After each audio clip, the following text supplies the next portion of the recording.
Are there any, do you have any favorite social media tools that you like? And potentially why would you like those different tools?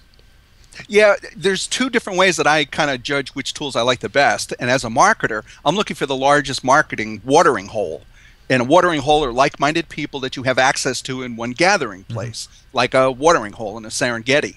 So Facebook, on September 14th, they actually broke 1 billion members. So, Wow, you I know, didn't know that. Facebook has to be your favorite if you're going to market, because there's 1 billion people that you have access to for free. My personal favorite by far is LinkedIn. It's an online professional database. They do a really good job of keeping it professional and knocking out the nonsense. And I've used it. I have so many different examples of using LinkedIn, far more than anything else I've ever used in my business and for the creation of these books.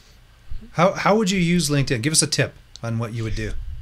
Well, the first thing, what it's based on, the whole concept of LinkedIn is this X degrees of separation. It's kind of like the old college drinking game, 6 degrees of separation of Kevin Bacon. Yep.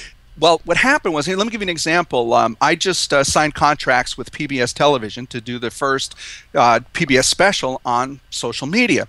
And then, that was the good news. And then they told me the other news is I had to raise $150,000 to produce the video. Okay. So that means that if I got to raise that kind of money, then I'm really looking at a Fortune 500 company sponsor. So I went through a list and I created a list of about 30 names. Companies like cell phone companies, you know, AT&T and Verizon and Sprint, and Ford Motor Company, because they're doing a great job, and Comcast. But I didn't have contacts, and I knew I'd have to get to the executive vice president level and above.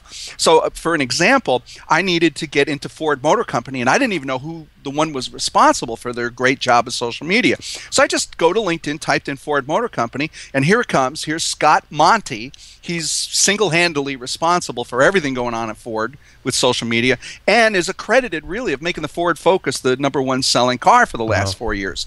So I just type his name in, and it turns out that there's a woman here who used to be my PR agent in the mid-90s, and we've been friends for 20 years. I sent her an email. I said, it says here on LinkedIn that you're friends with Scott. Would you please pass my email that I need to talk to him on the phone? So I get an email back from her. She said, sure.